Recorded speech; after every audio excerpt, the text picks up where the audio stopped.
The Knicks, because they played last night too. There were 2 NBA games. There's the Magic Heat and there was the Knicks and Raptors.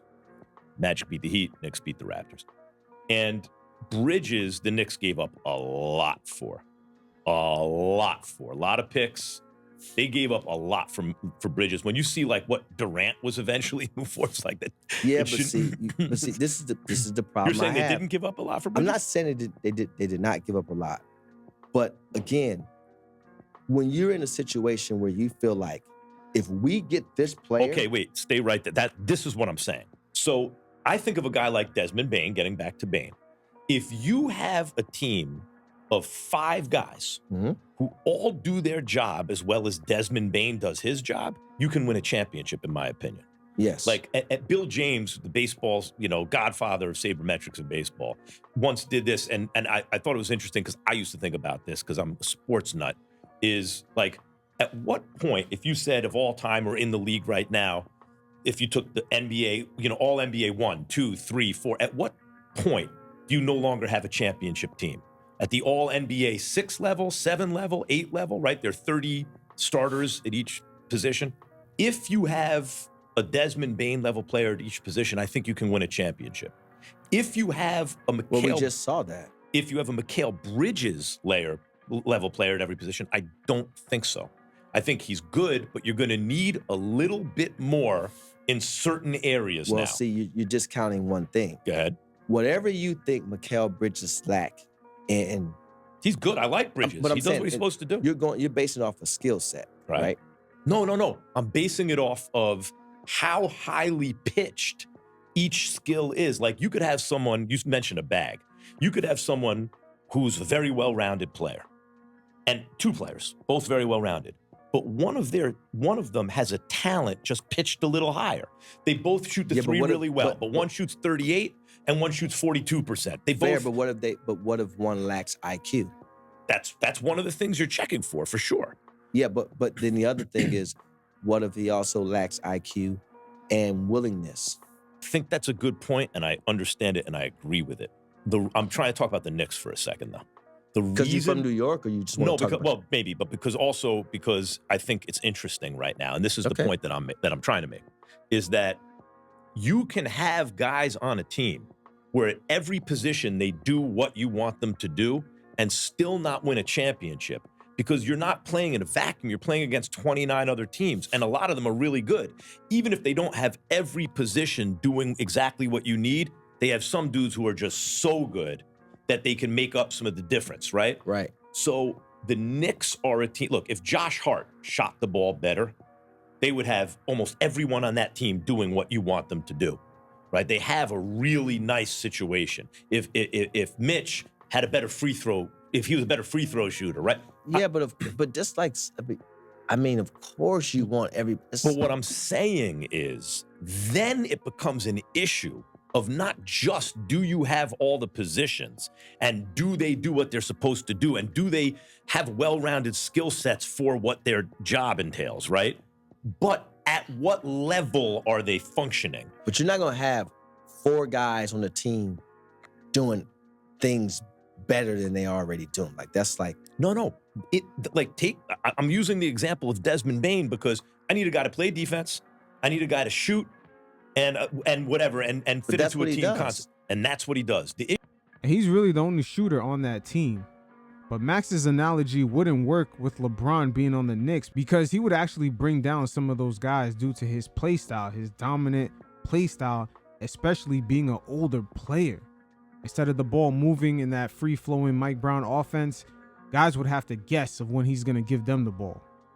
This worked well in his younger years, but nowadays, especially with his defense, yeah, it's not going to be the same. That's why I said, like, he would have to come to New York and play 15 to 20 minutes off the bench. And we already know with his brand, that shit ain't happening. Issue is maybe, but you don't want to pay a max deal to that guy, ideally, right? It depends. But what I'm saying is there are levels. There's that, and then there's Klay Thompson, who also does what Desmond Bane does now, but at a higher level, right? But he did at a higher level because his team played for higher stakes. And he's just a better shooter, a little bit. Yeah, but here's what I'm You know. saying. But here's what I'm saying. A little bit taller, a little bit better defensively, right? Just a little better. Yes, but that has nothing to do with his team played for higher stakes. If you put Klay Thompson on the Memphis Grizzlies and they got bounced out the playoffs, first round, second round, you wouldn't feel the way you feel about him. The reason why you feel the way you feel about Klay. Are you arguing though? But I'm not arguing that Bane is a better shooter than Klay. Okay, so absolutely not. So Klay is arguably the best shooter top three we ever seen. This is what I'm saying. If you look at the Knicks roster, what I've been trying to say is if you look at the Knicks roster, this is the best starting five of my lifetime on the Knicks. What? The Patrick Ewing teams were better. Patrick Ewing was like all NBA all the time, right? There's no one like that except for maybe now Brunson on this team. The best starting five of your lifetime? On the Knicks. What year were you born? 73. What year was Clyde Frazier? That was, okay, fine. Of my conscious lifetime, all right? My point is, I'm the sure Knicks starting five that got to the finals was Patrick Ewing. The second best player was probably Charles Oakley. So you had like one all NBA the 2 or 3 second best player was Charles Oakley probably on that on that Knicks team. Yeah, I believe it was Charles Oakley and John Starks. They both performed at an all-star level that season. But Patrick Ewing does not get enough credit because he is perhaps the greatest Knick, and he never really had another Hall of Famer playing alongside him. And even Earl the Pearl. Guys like Walt Clyde Frazier had Willis Reed, Bill Bradley, Dave DeBusschere. So you had like one all NBA the 2 or 3 second best player was Charles Oakley probably on that team? on that Knicks team that went to the finals, probably. And then maybe John Starks, who really should have been a 6th man. I mean, that's the truth. The point is, this Knicks team doesn't really have a guy who you look at and say, man, he's below average. I think in on the that starting team, five. I think on that team, Charles Oakley was probably the most impactful player because he did all things. Right. The best player obviously was Ewing. Right. The second best offensive, John Starks. yeah, was John Who was Starks. really a 6th man who was forced into But the wait a role. minute. Oh, you're talking about the 95 team. Yeah, wait. I'm saying that even if you have Camby and Ewing was old by that point and Houston and Sprewell, when you look at each position on this Knicks team, it checks the box the way we're talking about. Like Jalen Brunson is a great point guard. Bridges, you want to call him a wing? Fine. He does the job he's supposed to do. Karl Anthony Towns is Karl Anthony Towns is going to be the real wild card right here. How consistent not only his defense is going to be from night to night, but how well will he ingratiate himself into that Mike Brown offense going from quarter to quarter? Because sometimes he's straight disappearing. an all-star every year. OG? OG is excellent. That's just what you want, right? Like, it's checking everything, every position. It's like there's no gaping hole. And my point is, it's still not enough because in the NBA, it also matters how highly pitched the talent is. False. Going up against the Pacers in the Eastern Conference Finals, they prove what exactly Max just said is no longer the case. When you got role players like Ben Shepherd, Matherin coming off the bench having 2 20-point games against the Knicks, and also in the NBA Finals he did the same thing, today's top teams go by the same formula. You got star duos and effective players coming off the bench, as well as other role players in the starting lineup that's contributing on a night-to-night basis. The 2025 NBA Finals was a perfect reflection of that. OKC had a number of swing players: Lou Dort, Aaron Wiggins, Alex Caruso. And this season, we're seeing the Knicks sort of follow the same formula. That's why James Dolan, in his media appearance, has stated one of the reasons why it didn't work out with Tom Thibodeau is because they needed him to play more of the younger guys. This is just where the league is at today. There's just so much talent coming in. I mean, look at the Knicks themselves. They got Mitchell Robinson, a second-round draft pick. He was able to work his way up and earn a decent contract. Guys are even now going undrafted, being eligible for $100 million plus contracts, aka Austin Reeves, Fred VanVleet, Jimmy Butler. You could look at Jalen Brunson, second-round pick. Same thing for Jokic. When we see the NBA evolving like this and you have Tom Thibodeau not willing to play young guys, it's just not a good recipe. Obi Toppin in the NBA Finals, look how effective he was. He had multiple games where he was just coming in and causing havoc. That shit is definitely crazy because when he was in New York, Tibbs was giving him no burn. For example, if Bridges was better at all the things he does, then you would look at the Knicks and go, they could win a championship. So if Bridges was, you're saying, if Bridges was Jalen Williams from OKC, yes, they win. Now that Jalen Williams out of OKC, you know, we're always hearing about the Knicks missing out on Donovan Mitchell in the draft, but in the future, when they want to play Monday morning quarterback, they're going to look back at Jalen Williams because he's going to be a real effective wingman alongside SGA.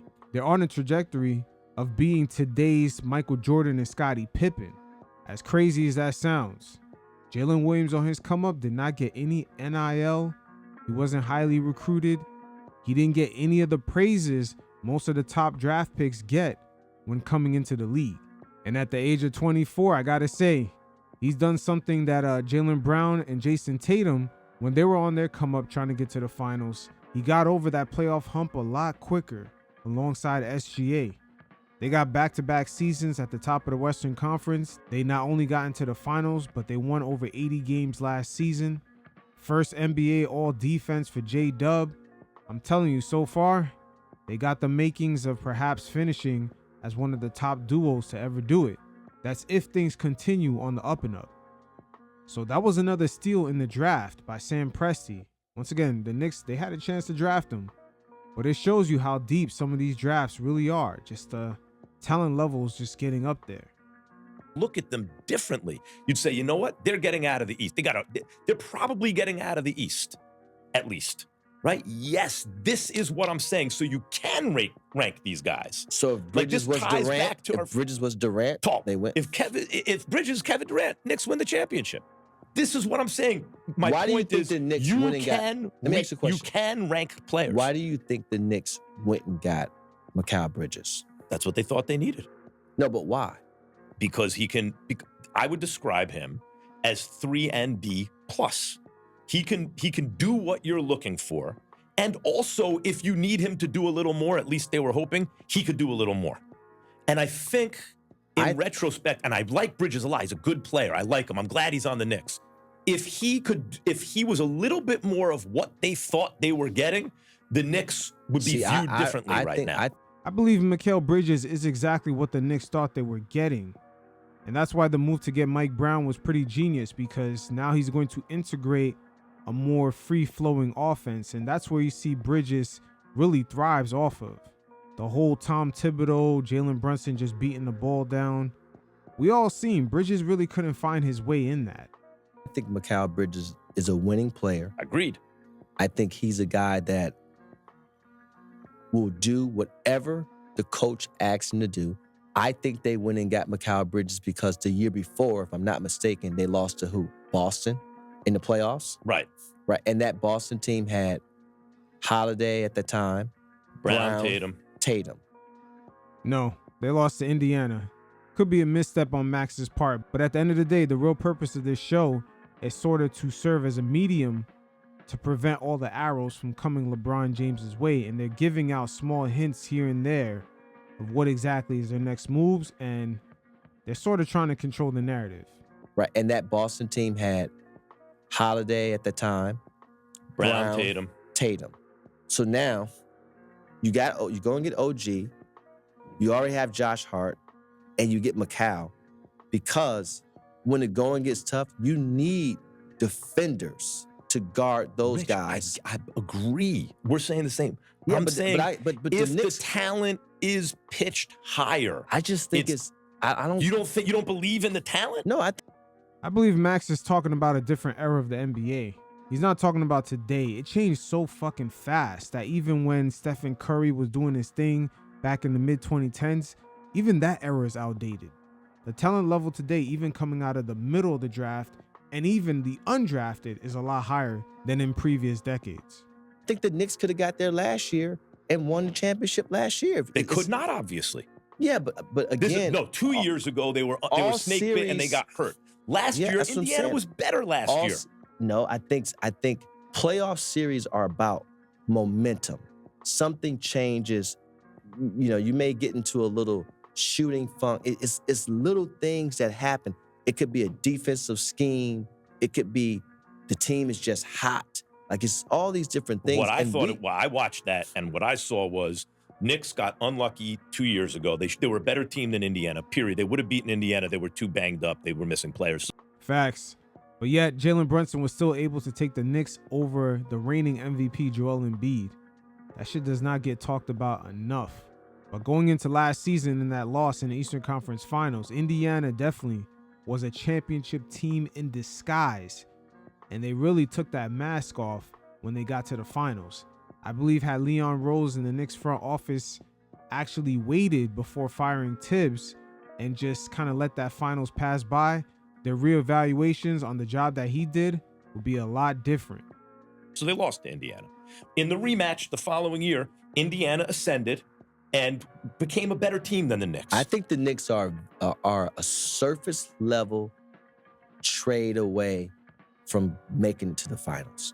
No, Rich, I'm gonna have to disagree with you. I believe you and your boy LeBron are a surface level away from making it to the fucking play-in. Let's keep it a buck. And it's only gonna be a matter of time before Laker fans start picking up that Rob Pelinka does not know what he's doing, and he's going to waste Luka's prime years in LA. It's amazing how he has Luka and LeBron on his team, but yet barely made any offseason moves. I think the Knicks are a surface level trade away from making it to the finals. I agree. Yeah. And Now, and you know who you would bring in? You would bring in some version of Mikal Bridges who's a little better than he is. And I'm not knocking Bridges. It's like what got me thinking about this was both games last night. I'm not touching my wings. I'm not touching my wings. So what are you doing? I think it's somewhere in the guard vicinity. Because you have to make up for okay. I'll go with that. The issue they have in the backcourt is you have one guy who's a defensive liability, but he has to be on the floor because he's incredible offensively, and he's the engine of your whole team. And you have another guy who doesn't like last night when Josh Hart started hitting everything, they win the game. If Hart was a 40% three-point shooter, then they might not need anything, but he's not. Yeah, look, again, Josh Hart is another winning player. See, I think you're underestimating the winning guys that they have on the team. I love Hart. I don't want Hart to go anywhere. I love Bridges. I like these. I love their team. Yeah, I'm saying they paid for a player in Bridges. They paid a certain amount. And the reason they paid that amount is when they were squinting at Bridges in Brooklyn and thinking if that's who they thought they were getting, and they got a version of that didn't ascend, right? It's not quite as much as they need. You can make the argument. Yeah, it's needed. And Josh Hart doesn't shoot it well enough. You need things in the cupboard like draft picks if you want to make a big splash deal down the road. And he's stuck on the whole you gave up 5 draft picks. That era is over. Luka Doncic got traded for 1 draft pick. Does it mean he's worth that? No. It's circumstantial. And a lot of the draft picks the Knicks did have, some of them might not convert because they were protected picks. So continuing on, every once in a while, Rich Paul, he throws in a little praise for the Knicks. And he admits the truth of why all the other fan bases almost come together like Thanos and hate on the Knicks. They have to go 3-0. The Eagles have to go 0-3. Eagles not going 0-3. No. But it's just always better when the Cowboys are in the playoffs. I don't know about that. I think it is. It's just like it's better when the Knicks are in the playoffs. I think the league is in trouble. But here's what I want to say. Does that mean this year? It could be this year. That's what I'm saying. The cup might be a preview of the finals. Knicks and Spurs could be the finals. See, I got to keep my eye on you because you say stuff just because it's New York, right? But listen. You see the way Towns has been playing defense recently? Towns has stepped it up. Here's the thing. I always said the Knicks are a surface level trade of getting to the finals, not surface level. What's surface level mean? I just think somewhere in the guard space, right? Okay. Because, like when the Pistons won, one day it was Aguirre, one day it was if Vinny Josh Johnson. Hart shot it better from 3, they wouldn't need anything. I'm just saying they need a little something. Surface level trade. But think about the Spurs for a second. The way you win against the Thunder is what they shown us. They had guys that can switch, right? Yeah. they had guys, you talk about advancing the ball straight off the rebound, boom, kicking it ahead. Guys made shots. If the Spurs make shots, they're a very tough team to beat, fully healthy. But If and the then Spurs, they got five guys that can make a play. that's the thing. That, like what you just said, when the Warriors had Dre at the 5 and played 5 out because he had so much space to shoot and then so he shot like 38% from 3 1 year. And they had those shooters coming off the misdirection and they slipping and they back. But what this is on the Spurs is you got 5 dudes who are all playmakers and one of them is 7'5" or whatever he is. Well, it's a whole can we talk lot. about this for a second? The Knicks in reality do have the playmakers to make it happen on the offensive end. But unlike the Spurs, they don't play with the same level of physicality. Or should I say, unlike the Oklahoma City Thunder that kind of have the same makeup as the Knicks, they play small, but their guys are way more physical. Lou Dort, SGA, Caruso, Aaron Wiggins, Cason Wallace, Isaiah Joe. That level of physicality makes up for that size difference. Because I tell you, man, the Thunder and the Spurs are serious. Right. I think the Knicks, first of all, when you have Mike Brown, you can't BS with Mike Brown. There's no BSing with Mike Brown. You got to defend. You have to defend. He's also an interesting choice to succeed Thibodeau because Tibbs, to me, Tibbs is the kind of guy, if you're going to use him as a head coach, you bring into the organization to get you to a certain level. Do you know what tree Mike Brown's from? What tree? When he took over head coach of Cleveland, I'm trying to think of, now I can't think of it. I believe he was an assistant coach in Golden State during their run. You fellas could correct me on that, but I believe he was there during one of their championship years or years that they got to the finals. But Brown is like, Tibbs gets you to a certain level, and Mike. I thought Tibbs was great though. He did, but like at a certain point, the team is playing with such intensity all year. Guys are accruing a lot of minutes, et cetera, and it's usually he bumps up against the second round of the playoffs, and it's interesting to me. One year guys went down. That's true, and they would have beaten the pace. They would have beaten the pace, but even you go down if you're logging all these minutes all year, you're more likely to go down. Well, you can't have it both ways. Why not? You can't say, don't play guys. You mad at guys for having load management, but then you saying don't play guys. No, not not load management, but I mean, Tibbs goes to short rotations probably earlier in the season than most. He really, because he is, what I like about Tibbs is he's always had that he issue. Gets you competitive right away. He cares about winning this game, and that gets your franchise to a certain level of competitiveness and professionalism and all that stuff. But because he is focusing on winning every single game throughout the regular season, playing both sides of the ball, the whole thing, there's a certain limit at the playoffs. I bring all this up to say Mike Brown was not the first guy I had in mind for the Knicks, but he seems to be the right guy for the job for them to take the next step. Well, he was the familiar pick. He was a safe pick. He was a tenured pick also, because when you think about it, he went to the finals. He been to the, I don't know, I can't even tell you how many times Mike Brown's been to the finals as a coach in general at this point. Yeah, he definitely was there for the Golden State run. This is what Rich Paul is making reference to. That's why he said as a coach overall. We know he went as a head coach in 2007. He went as an assistant in Golden State. I think more than once, right?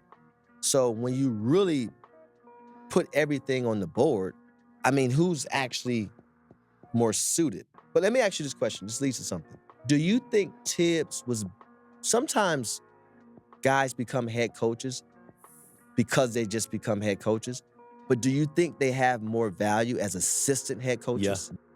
I would say Tibbs is definitely a head coach because everywhere he's gone, he's brought success there, and then once he's left, things haven't been the same. I believe this season is the very first time, depending on how it ends, that the Knicks are more than likely to experience success after a Tom Thibodeau departure. The Minnesota Timberwolves missed the playoff the next 2 seasons, and the Chicago Bulls, once he left, they've never been the same, even today. So Tibbs definitely deserves his credit. The only thing is that the media, they're always trying to troll the Knicks no matter what they do. They were dropping headlines on Tibbs saying that he was the least favorable coach that most players wanted to play for. And then as soon as we plateaued in the playoffs and we let him go, all of a sudden was like, why did the Knicks let go of Tibbs? You can't win with these parasites. It's the same fucking trap that they laid out with winning the Emirates Cup. Oh, they can't celebrate too hard, but why didn't they hang up the banner? It is what it is. They truly hate who they really love. There, by the way, I brought up Josh McDaniels earlier. When you look at the Patriots, when they went bananas offensively, it was Josh McDaniels as the OC. Then he gets a head coaching job. Now, usually this happens with defensive coordinators, right? And Keyshawn Johnson always used to say when we were doing radio, I want a defensive coordinator with dandruff on the shoulders, like an older guy, because he doesn't have ambition to be a head coach. He's just doing his job. Yeah. And Josh McDaniels is like that. Tried as a head coach, didn't exactly work out. Now he's back with the Pats as the OC, and it looks right again, right? And if the Pats wind up winning a Super Bowl with Drake May and Vrabel, it's McDaniels who will straddle the Belichick, Brady, Vrabel, May eras, right? Like, it's interesting to me. There's like an example of an offensive head coach, Tex Winter with Phil Jackson in Chicago, in LA. It's the same thing. It works, right? I believe that Thibodeau is a head coach. Clemens was also a big piece of that coaching staff too. Thibodeau to me is a coach, as I said. If you want to get your organization competitive again, bring Tibbs in as a head coach. If you want to win a championship, he's basically your D coordinator. He's basically your assistant coach that's coaching up the defense. So do you think some coaches... He'd be a good fit with D'Antoni. That sounds good on paper, but I don't think it would end up working out regardless. Because Steve Nash, when he was with the Brooklyn Nets, he had Ume Udoka and Mike D'Antoni as assistant coaches, and that shit still didn't work. Once again, Max Kellerman loves playing into these fantasy sports analogies. Yes. If D'Antoni's the head coach. But let me ask you a question. Do you think that some coaches, because it's so confusing because you want to be, like, you coach to become a head coach, but there's almost this world where it's like, nah, man, I'm going to overpay you. Definitely. Because sometimes organizations is like, oh, we can't pay him that he's not a head coach. Well, if it impacts winning, then pay him to stay. But I got to tell you, I think the key to that game, and I want to say it was Stan Van Gundy who brought it up on the broadcast, was Mike Brown's handling of the game late. When he brought Kolek in at the end of that game to have another ball handler, decision maker on the floor, to me, that's what iced that game for the Knicks. I think Mike Brown has saw enough basketball. For sure. I think really good coaches could not be afraid to throw a guy. But Kolek has showed he's an NBA player, capable of playing in those minutes. But he's not one of your five best players. A lot of coaches want their five best on the floor. If you watch him play in college, first of all, he's a competitor. Mm-hmm. He's going to make winning plays. He shoots it well, right? And he's just steady. And sometimes you need those steady guys, especially in those moments. And a coach like Mike Brown, he's going to trust a steady guy over anything because he hates I'm going to tell you right now, he hates turning the ball over, and he wants to make sure you're going to compete. Two things with Mike Brown, because he's old school, right? Mm-hmm. When I first met Mike Brown, I'll never forget, he got the job in Cleveland, and we went out to dinner. And back then, coaches used to have to wear their suits. And Mike Brown, I used to get on him all the time because I said, Mike, you're going to fracture your big toe because you stumping in them Stacey Adams. You know, back then, the coaches used to go, it was a store in Atlanta that when they go to Atlanta, I'm telling you, they used to buy so many of these dress shoes they used to buy. Hey, not only Rich Paul is giving Mike Brown praise, but he's also showing how, personal their connection is. So don't be shocked after LeBron makes his Laker exit if Clutch Sports finds a way to slither into the Knicks situation. And I was making this joke about Mike Brown. Now he put the Chucks on. Now they saved him. I see that, yeah. He put or he wears Vans or whatever, shoe that he wears. But I know Mike Brown, and I know the type of basketball he wants to play, so I'm not necessarily surprised by that. When I look at the league, right, I watched I watched the Knicks and the Sixers, which was a great game. Great game. And I think that's becoming a thing. The Knicks, Sixers is becoming a thing. They probably see each other every year in the playoffs. You got Edgecombe, Maxey, they got guys in the backcourt. You got the Brunson, and Tyrese was, and this is not being Mr. Bias, was special. Yeah, agreed. Special. Yeah. And I also thought Embiid played better. Yeah, he played with a better Embiid's energy. back, yeah. Now, you know, the Knicks are the Knicks. They're going to be hard fought. It's going to be tough to beat a Mike Brown team. And I know they lost a few games, but they're still really good. And Jalen Brunson's, if the game is close, he can bring you home. You know what Brunson's going to give you. OG actually shot the ball. He had 5 threes last night, which, you know, he's capable of making threes. But, OG shooting the ball very well this whole year. But the play of Jordan Clarkson, Mitchell Robinson, off the bench, and Tyler Kolek. Yep. And it was one more, but they also was missing McBride. Yeah. Landry Shamet wasn't dressed. So they was missing a lot of their shooting, and they still won the game. So the Knicks, look, like I said, I think the Knicks are, and we could talk about this later, but I do think the Knicks, just watching them, they're surface level trade away from really being able to cement themselves. I do think that they are surface level trade away from really positioning themselves. But in things like this shouldn't be a time where you sit back and be complacent. You should actually get aggressive. Can I say something? Here's the thing that I think has changed with the Knicks, because, you know, 2 years ago, they're in the playoffs against the Pacers, and the Knicks were clearly better than the Pacers and only lost that series because they were hurt. They had guys who couldn't play. The following year, though, the Pacers were clearly better than last year. The Pacers were clearly better than the Knicks. They're just better because the Pacers had evolved and gotten better as a group. It was clicking right. And the Knicks hadn't quite taken that step. You know what's changed to me about the Knicks over the last couple weeks? When you think about Karl Anthony Towns coming out of college, he's the number 1 overall pick, not just because, oh my God, he can shoot it, he can actually play 7 feet tall, 7 feet tall, do all that, but because in the modern NBA, you're big, it needs to be able to defend out in space. And he's built like and has the ability to be that guy. So part of it with him was the projection of the kind of player he could be in the NBA. And what it turned out to be with Karl Anthony Towns for a lot of his career is the offense is what we thought it would be. The defense didn't follow. That's the difference between him and an MVP caliber player in the last, let's say, month, is strides in that area. And I think that changes the entire Knicks team.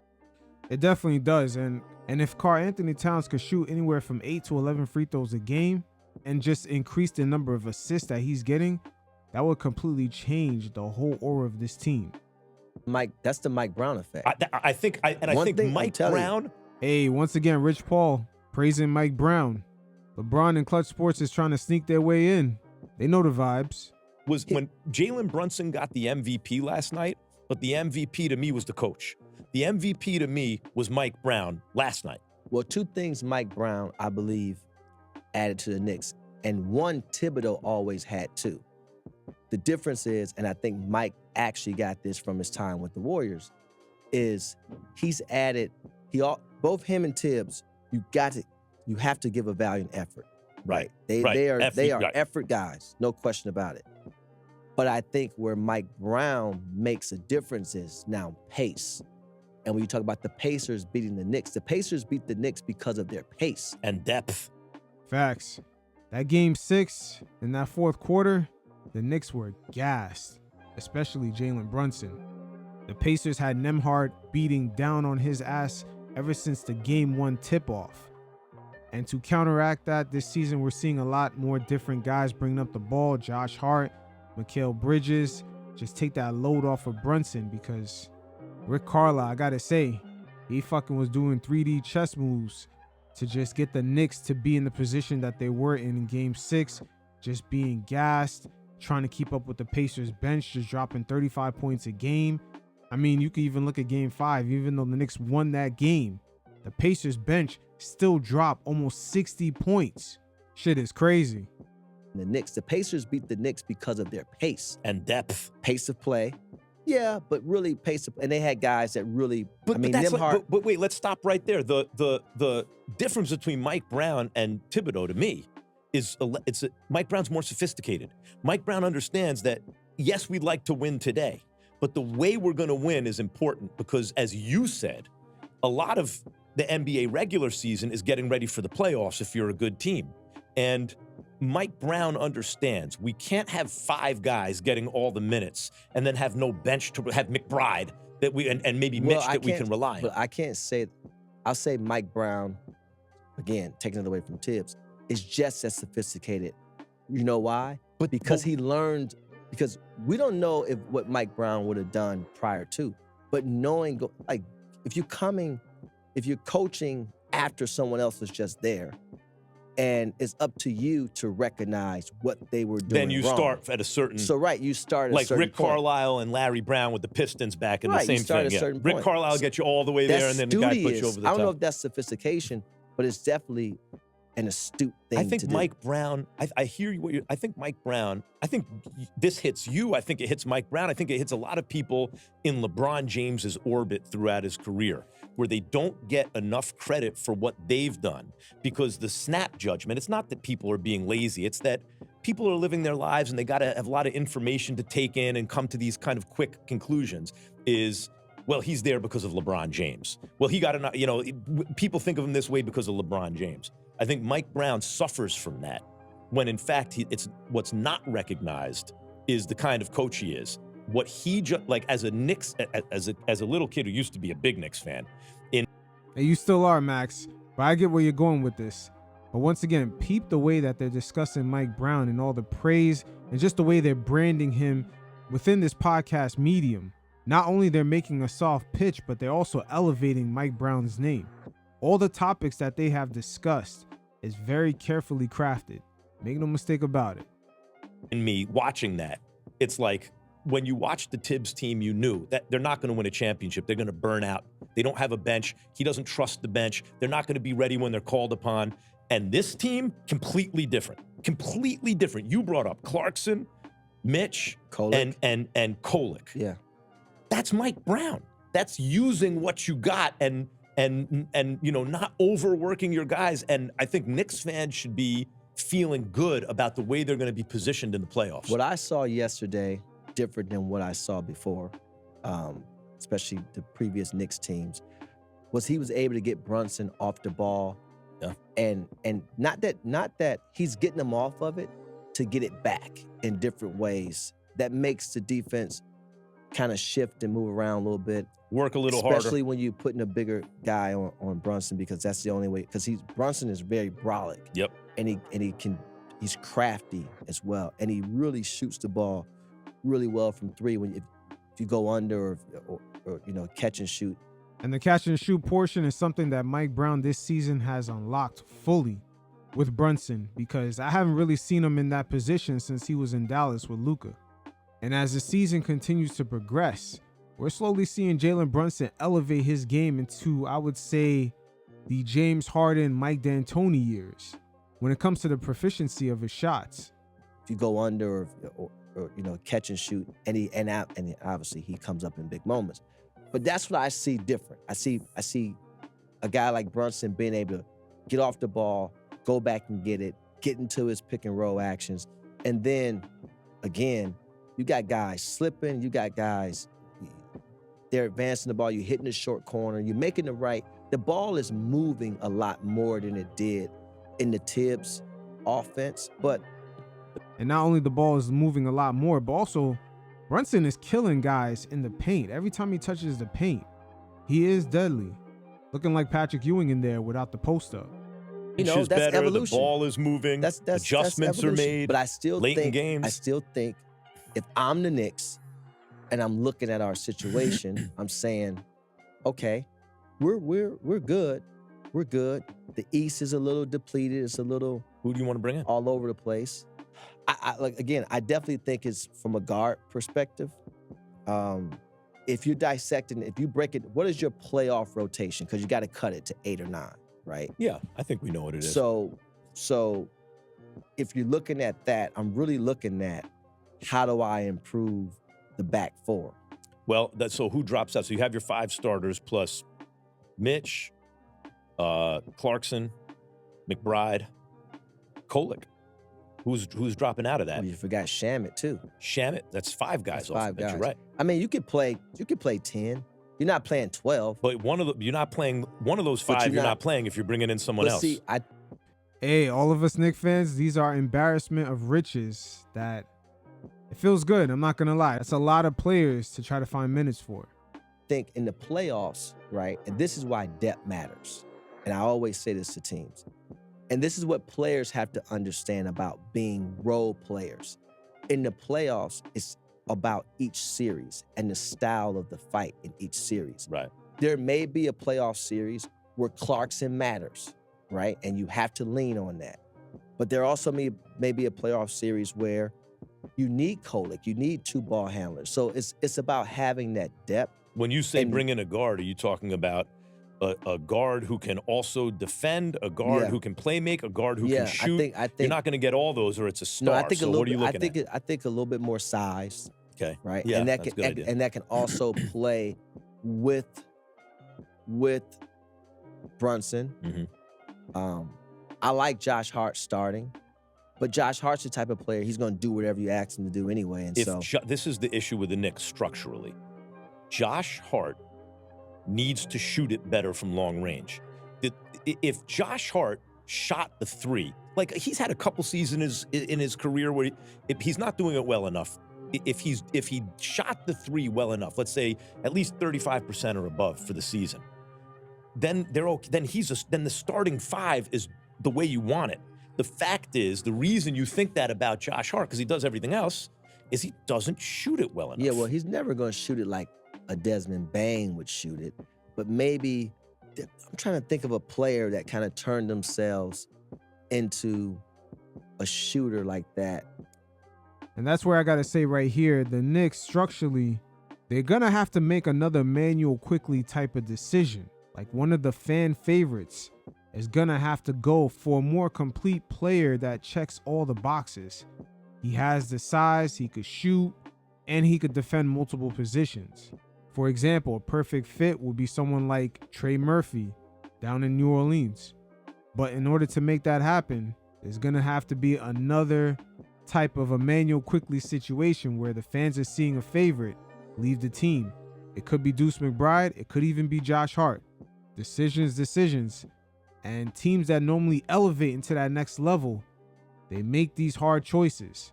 The Boston Celtics when they got rid of Marcus Smart, the Toronto Raptors when they finally moved off of DeRozan, and an example of a team that stayed with a player too long that could have elevated, but it was too late, is the Philadelphia 76ers with Ben Simmons. So Leon Rose entering into yet another season where the team is expected to make a deep playoff run after losing in the Eastern Conference Finals the year before. If the squad does not reach the NBA Finals, it's going to be a lot of tough decisions to make. And who knows, Karl Anthony Towns will probably be on that list.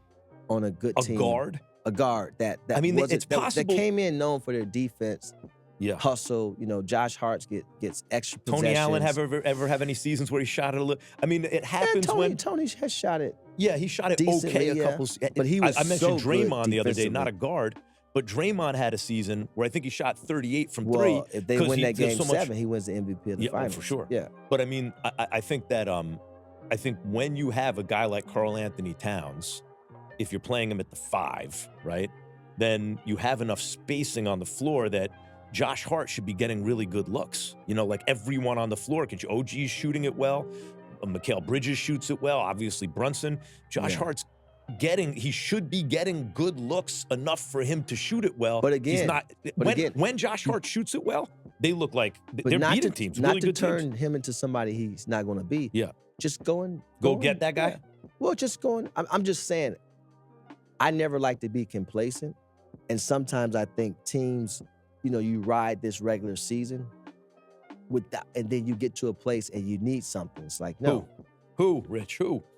Well, I have to think about it more. A lot of fair points brought up right here. Contending teams definitely do not want to be complacent.